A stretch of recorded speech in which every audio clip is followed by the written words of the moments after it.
have a practice or are you running a business? Valuation is the ultimate KPI.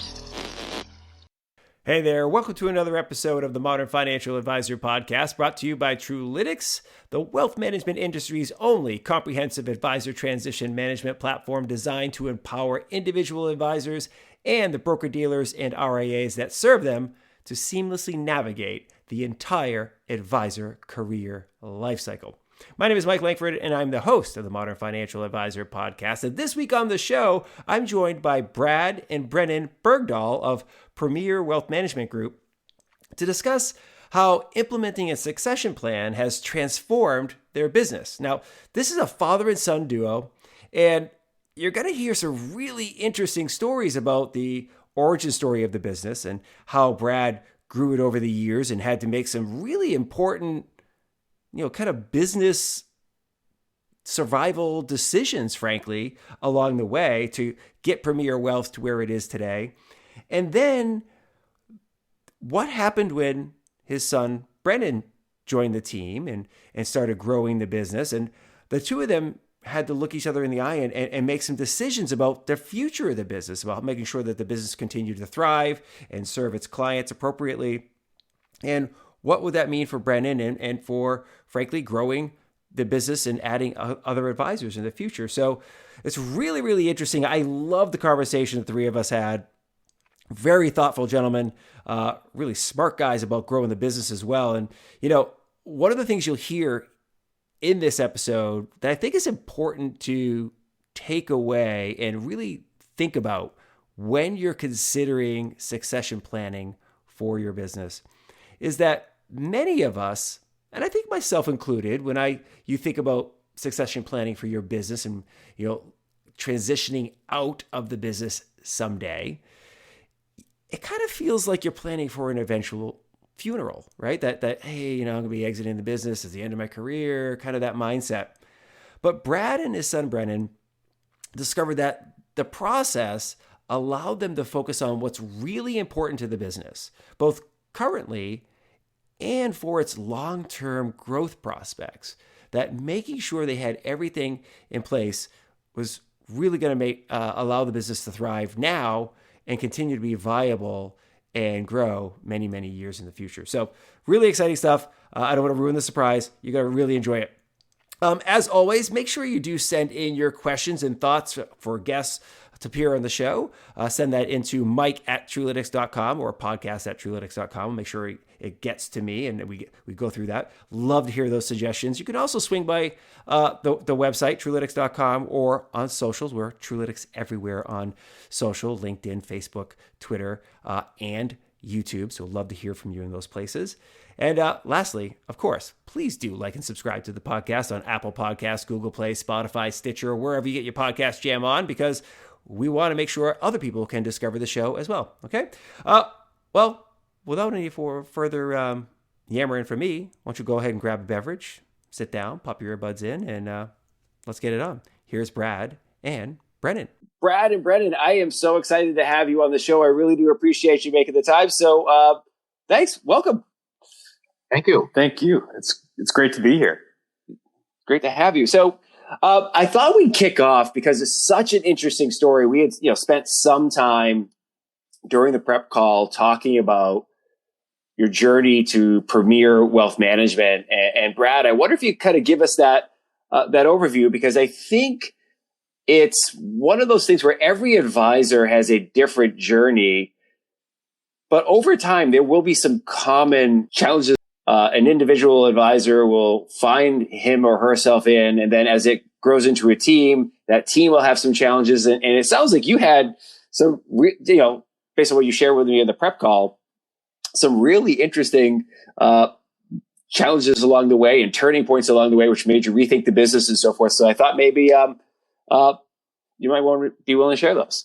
I guess, our conversation before, I was just mentioning that out of college, I had ended up in working in the oil industry in Western North Dakota for 4 years and just decided that that wasn't the career path that I wanted to take. And I had been working with a local advisor and investing my money at that time. And he had suggested I maybe consider getting in the business. Well, I didn't really want to stay out and living in the oil patch, and ended up moving out to Santa Maria, California, and started with IDS American Express back in '85. And that was right when they were ramping up the West Coast Space Shuttle program. So I had kind of built my client base on working with space shuttle people. And about a year and a half into that, that's when Challenger ended up blowing up. And within 6 months, they had mothballed and scrapped the whole space shuttle program on the West Coast. And in the interim, I had been in discussions with some people back in my hometown where they were, First Bank System was divesting all of their small town and rural banks and selling them to local investors. And they had approached me to come back and run their insurance agency. And I guess after a lot of pondering, I just decided, well, I'll come back if we can start an investment program. And that was really, in the advent of starting banks getting involved with investments. And so we came back and started that, and I had looked at an opportunity there to be able to provide investment services to multiple banks. But during the 6-year period, I'd say from 87 to basically 93, we couldn't get approval from the state banking commissioner. And I live in a town of 2,500 people, so very rural, and really saw that we needed to regionalize in order to try and be successful with this business. Could not get the approval, and ended up taking a job with a large bank in Iowa. During that period of time, I was only there 2 months, and of different banks got together and said, well, will you come back and run a program for us if we can get approval from the state banking commissioner, and you'll own a quarter of the business. Well, I ended up coming back and doing that. They got approval from the state banking commissioner. So we had ran, Premier was formed in 1993, and basically had 6 other advisors, I'd say within a 150-mile radius in different banks. And a lot of the advisors that I had were second career guys. They had either owned businesses and sold them, or had come from wirehouses. But the program just really never took off. A lot of these guys weren't real motivated. They were independent contractors for us.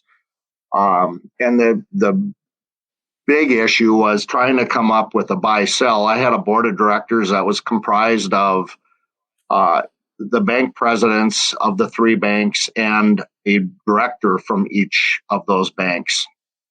And trying to come up with some kind of a buy-sell agreement, I think we probably worked on it for 15 years and just really could not move it off center. Basically, They were saying that, well, the business isn't really worth anything if you're not here. And it kind of came down to, well, who owns the clients? Does Premier own the clients, or does the bank own the clients? And it just was going nowhere. I had a number. I was down to one other advisor because the others had all retired, and had approached the group because I had been in discussions with my prior broker dealer, which was LPL, how I move forward with this. And they just kept telling me, you need to unwind it. Your ownership structure is too complicated. Because I owned a quarter, and each of the respective banks each owned a quarter. Plus, with those banks earning a quarter, there was each one of those entities probably had 20 people involved with each of the respective banks. So it was very, very diluted. And I approached our board of directors and just basically said, this is what I'm being told by the broker dealer. The ownership structure is too complicated. I'm going to have a lot of difficulties trying to recruit anybody or even another advisor that may have an existing book to get involved because it's too complicated. And they agreed to sell their portions to me, and that was back in 2015. So we had 22 years of kind of walking through the mud and trying to gain traction. During that period of time, Brennen, my son, had been going to school for majoring in investments, but I don't think he ever had, and I'll let him speak for himself, visions of working with me. But after we kind of got the ownership issue resolved, he agreed to join. And then the one remaining advisor transitioned out. And since then, in 2018, we joined Carson Partners and got introduced to Carla McCabe with Truelytics, and trying to really come up with, what is the business valued at? How do we work on succession planning? Because in all honesty, and I'm 62 years old, and I'm looking at, I'm kind of in the twilight of my career. What do we do to take care of the clients that we have to ensure that the business continues to go forward and we continue to provide that value to those clients as we always have, and in tune grow the business. So we've been working and have a succession plan in place, and now are working on getting the operating agreement put together. So we and then are also in talks with another advisor about potentially joining us. So taken a long time to get to where we're at, but I feel real good about the direction we're heading right now. It's really exciting. Thank you very much for sharing that story, because I think it's, there's so many things there about, to me, not only did you join you start the business with a structure, as you discovered, that wasn't necessarily long-term feasible for you in the best way, and you had to make some adjustments over the time. I think many advisors who've been in the business for a couple of decades will readily raise their hand and say, yeah, the business has changed dramatically for me over the years as well. It's really interesting for me to hear, that, the business, you're in a rural community, and there's some, special challenges with that, right? That you have to broaden your client base and bringing on other advisors to be able to reach, from a geographic perspective, more people to build a business is really, really important. And for you, sort of like getting the limitations off, being able to recruit advisors was a big challenge at the beginning, and then, an impetus for getting to where you're at today. Brennen, I'd love to hear your thoughts. I mean, you joined your dad's business. You've had the opportunity to kind of see the business from, the early days and watch it grow, and then get to the point where you make a decision to join. Talk to me about that process for you, about, joining the family business, and how important it was for you to get these, the succession planning in place to make sure that, even though it's family, that, you kind of had the legal structure in place to protect your dad and yourself, and to make sure the business was set up for the future. Yeah, no, I think that's a great point here. I actually, when I was a high schooler, I actually was interested in the business. Kind of thought that someday I would probably start working with him. But went off to college, started working in venture capital and exploring some other opportunities, and kind of strayed away from that vision of coming back to join him. And then post graduation, I got to talk with him quite a bit and really learn about the business, and it kind of piqued my interest. So that's when I started with him, just kind of getting my foot in the door, trying to learn the business, getting licensed. And as we worked through that journey, I got to see some of the things he was dealing with, and that really helped me to kind of understand the backstory, I would say, which one of the things for joining a son joining his father's practice, or any child joining their parents' practice, is you kind of put your faith in your parents, I guess. Right away, we didn't really have a true succession plan. I'd ask him, and kind of got the response of, we're going to get it figured out. This will work out. Don't worry too much. And I think, being his son, I was able to accept that a little bit more than, say, somebody that wasn't a family member. Being a younger individual, you really like to see, what is the path? How do I grow? What do I need to do next? What does my future look like here? And I think that's important if you don't have a child working with you, is to really showcase that, this is our vision. This is how you grow. Because that means a lot. And that's, it took us, I've been with him for 4.5 years, about a year and a half in, we started talking about this. So it really took us 2 full years of trying to hammer through this before we have what I would say now is a clear-cut path, where I understand exactly how this is going to work over the next 10 years, or exactly how we want it to work. And the communication, it's always interesting, the father-son dynamic. Sometimes you say more than you should. But it's the communication is very important. I would say, whoever you're working with is, rather than trying to read between the lines, just being upfront about how you envision this, where you're going. That's one thing that we really try and work on too, because even though we know each other as well as we do, being a part of our life, or being as large of a part in our lives as we have been, it's still really important to try and communicate exactly what you're thinking, exactly what you're seeing, rather than try and assume things.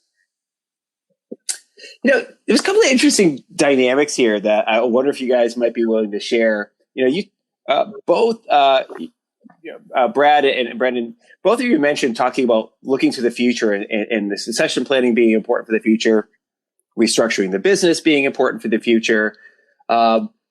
I wonder if we could and you talked about trust as well, like, trusting your dad, Brendan. But I wonder if you could talk a little bit more about how that trust kind of came back to you, meaning like how your dad's trusted your vision for your future, trusting to embrace your ideas, and kind of giving you the freedom to grow. Because I imagine, I'll try to put myself in your place as an example, or I imagine younger advisors who are in your place, whether they're the son or daughter of the business, the primary business owner, or they're a junior advisor who's hoping to be the succeeding advisor at some point. Those elements have to be on their side, and they have to feel it from the senior advisor, right? The current owner. You have to feel that there's a freedom to grow. That's some trust in them as well, and their judgment. Talk a little bit about how you develop that and manage that, maybe? Yeah, I'm glad you actually brought this up, because this was probably a pretty big pain point for us a couple of years ago. I came into the industry and I started learning everything about the industry as of 4 years ago, and so I'd be asking questions. Why aren't we doing it this way? Why can't we do it like this? And I didn't understand the backstory like Brad did. So he had all these 35 years of knowledge in the business, and I came in and was looking at the business in a little bit different way because I didn't have that past education. And I think that was healthy for the business, that you have somebody bringing different ideas in and kind of questioning the way things are done. But it can also get, frustrating for Brad or the advisor with more experience, because, as Brad would say, I expect things to happen overnight. Very excited, ready to go after things. And, it took me a little bit of education as far as, okay, we got to slow down. We can't move as fast as I maybe hope, or things aren't as easy to accomplish as I would think they are. That's fascinating. It's interesting. It's kind of like that compound, the miracle of compound interest, right? Like, so your dad's actually had the the wisdom of have gone through the process to be able to look back and go, a little bit of improvement every year, you'd be surprised at what it grows to. And if you're a younger advisor, I imagine there's this, hey man, I want it now. I want to get to this point where I feel comfortable and I've grown and get my individual book of business, to where it is, where I want it to be. And your dad's kind of had that ability to look back and go, well, it's coming. Don't worry, right? Well, the dynamics has been real positive from the standpoint, as an advisor, you get caught up in your day-to-day ritual as far as working with clients, and it's hard to set aside that time to do the planning on your own business. And Brennen has really helped keep us organized and on point to move forward with that, because a lot of times we'll have discussions with other advisors and they're going, oh, how do you find the time to do that planning? It's just you carve out certain times of the day or make a point that Friday we're going to talk about strategic planning. And again, I kudos to Brennen for keeping us on point and organized, because that's a struggle for me at times. And one thing I guess I'd like to point out, we've talked a lot about how this has affected us, but part of our move to Carson and the vision that I came in with, also with the importance of the succession plan, is protection of our clients. That was a big concern that we had to deal with here a couple of years ago, as I was a brand new advisor. Brad was the one that really knew the business, really understood it. If something were to happen to Brad, our clients were kind of left in a tough spot. And, that was an issue we really needed to solve. That was more important than us trying to figure out a succession plan for ourselves. Was really, how do we make sure our clients are taken care of if something were to happen to Brad? And now I think luckily we're at a place where we feel comfortable that we could say, even if something happened to Brad and Brennen, we've got the tools and the resources in place so that our clients would be taken care of. Because I think you're seeing that happen more often than you'd like to, where an advisor who maybe hasn't put the time into developing this succession plan, all of a sudden has a health issue or something happens, and their clients are kind of left wondering what to do. Well, the clients are also a big piece of this, even a bigger piece than just our personal situation. That is so important to bring up, and I'm really glad you did kind of bring us back to that. Especially in the you're talking about independent financial advisors here, right? So your clients aren't dealing with some big monolithic major financial brand. They're dealing with you guys as a team, Premier Wealth Management, because they like that personal touch. They trust you. They that old know you like you, trust you type of thing. But it's even more important, I imagine, given the nature that you're in a more rural part of the country, and your clients probably trust you even more and rely on you to a greater extent, and have not as many options as somebody might have in a major city, right? So they've had some choice, but they chose you. And so that you take that responsibility incredibly seriously to make sure they're taken care of, whether you're there or not. You mentioned in our early prep call, we talked about how starting to work with Carla here at Trulytics. You mentioned that she had brought up some things that you hadn't thought about yet in the process as you're working in succession planning. I wonder if there was a couple of surprises you might be willing to share that were kind of eye-opening for you in the process. I'll let Brad kind of share the eye-opening pieces, but the best thing that she did for us was get us to think outside the box. Prior to working with her, we were just focused on how does the business transition from Brad to Brennen. How do we make this happen? That was what was in our crosshairs. She got us to actually step out and say, how do you protect this business if Brad and Brennen aren't involved? If somebody else wants to join? She got us to really look at the bigger picture, which was very eye-opening for us. And I'll kind of let Brad share some of those eye-opening points. some of the issues that, Carla has experienced in working with other firms, that you just really don't think about. What if, you have a group of partners and one of the partners becomes disillusioned and just is, I would call him a rogue advisor, and how you deal with that, internally within the firm. And all of that gets incorporated into your operating agreement, that you either have puts and calls that you can buy the stock back from that particular advisor if, majority votes that is in the best interest of the firm. She shared experiences of where she had to testify as an expert witness, and in the case of the firm not having that written into their operating agreement, the firm ended up closing. They had to break apart. Death, disability, those type of things. What happened? All the what if scenarios that may come into place that are written into the operating agreement. So she really got us thinking, and brought out points that we hadn't thought about on our own. Retirement. What happens if you transition the business to the successor, and within 3-4 years they turn around and the firm gets sold to someone else? There's look back provisions, all of those things. So it's really bringing to light various issues that all get written in, just in case that scenario plays itself out. So it's very, very intuitive, and got us thinking.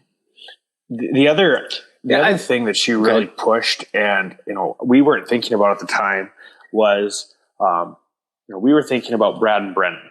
How do we set this up for us right now to continue working? But she kind of brought up the points of, let's go through everything. Let's have this set up so that when the time comes that you maybe bring in another partner, you want to share equity with another advisor. Let's get this set up so that you already have that precedence in place, and you're not all of a sudden, somebody else comes in, we're going to rewrite the rules. But we kind of hold ourselves to the standard that we would hold somebody else in the future, as opposed to all of a sudden changing the rules when another individual gets involved. It's really interesting. Yeah, I love the fact that you've shared these kind of like eye-opening or vision expanding thoughts on it. It reminds me of when I was in college and just starting to learn about different types of business entities, right? What is a business and so forth. And one of my professors, talked about a business being like a person, right? That a business is born, it lives, and someday it probably will die way in the future, or could die shortly. And it sounds like the conversation you had about succession really got you to look at the business as a living, breathing entity. And yes, you have your role in it now. And then, Brandon, hopefully yours is in it for many, many years to come. But you're thinking about the business and its life cycle, and what does it take to make sure that it continues to live regardless, and continues to serve its purpose, which is serving clients, regardless of whether you're involved or not. I think that's a good point, Mike. She really got us thinking that it isn't about Brad or Brennen, it's about the firm and protecting the firm, which is there to serve the client, and really got us thinking in terms of that as opposed to individually. That's great. What are a few things that you'd encourage other advisors, whether they're Carson advisors or kind of the more broad universe of advisors out there?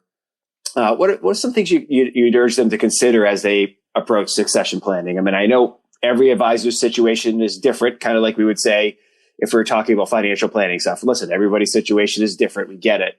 But there's probably, having a succession plan in place is the responsible thing for everybody to make sure they protect their business and the clients and the ownership's family and so forth.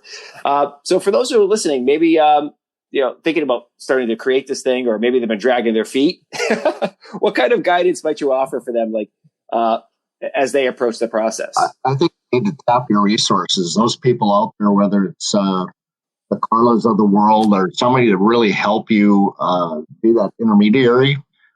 You can have all this discussions amongst partners, or in our case, Brennen and myself, but to have that person that has experienced this with other firms and can bring to light the issues that need to be addressed is key. And, they take input from us and share their experiences and get you pointed in the right direction. And, it was invaluable to me, the experience that we went through after struggling for so long, trying to come up with answers and just not really knowing where to go for help was very, very frustrating. And I feel very good now as far as where we're positioned.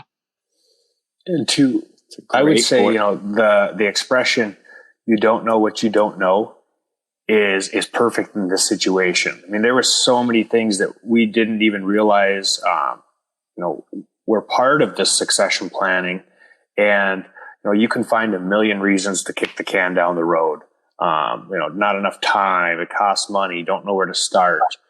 But it was so eye-opening when once we just even dipped our toe in the water, we started realizing how many things that we didn't know. So it was a huge, huge learning curve. But, now I feel like we understand the firm so much better. And that's a really cool feeling to know that you've got something that will be around for a long time. Your clients are protected. There, some of those and if or questions have been knocked off the table. That's great. That's great.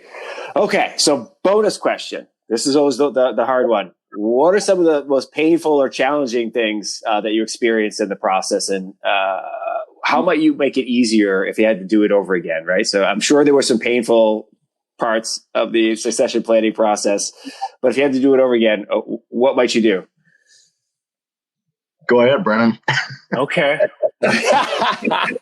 So one of the things that made this succession planning, one of the reasons we were kicking the can down the road is previously we were a C Corp. That came from the bank structure. Premier was originally set up as a C Corp, which is not very typical in financial advising practices. So that was one of the first problems we really had to solve before we could dive into anything else, because that had to deal with the valuation, the transition of shares. So we actually decided to convert our company to an LLC, and that was the first step we had to take. And that took a lot of contemplating and a lot of time working with our accountant, trying to understand the different tax structures, all the pros and cons. And that was just kind of a painful, it's not fun to try and analyze all this. And sometimes you can just overanalyze things. I don't know if there's any way to make that easier other than to, not overthink things. Right. That's smart. It is interesting.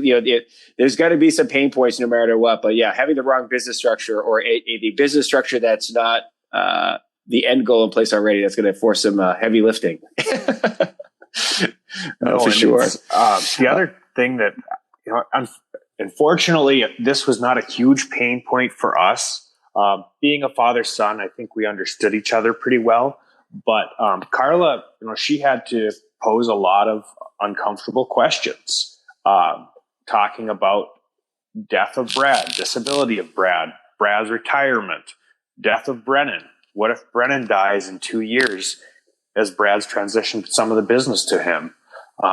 So some of those questions, or even Brennen gets married, Brennen gets divorced, some very uncomfortable life scenarios that aren't always the easiest to talk about for people. That was kind of a tough discussion, but she handled it extremely well and got us thinking about all the curveballs that life will throw at you, and how would we like that to happen, to fall out. Right.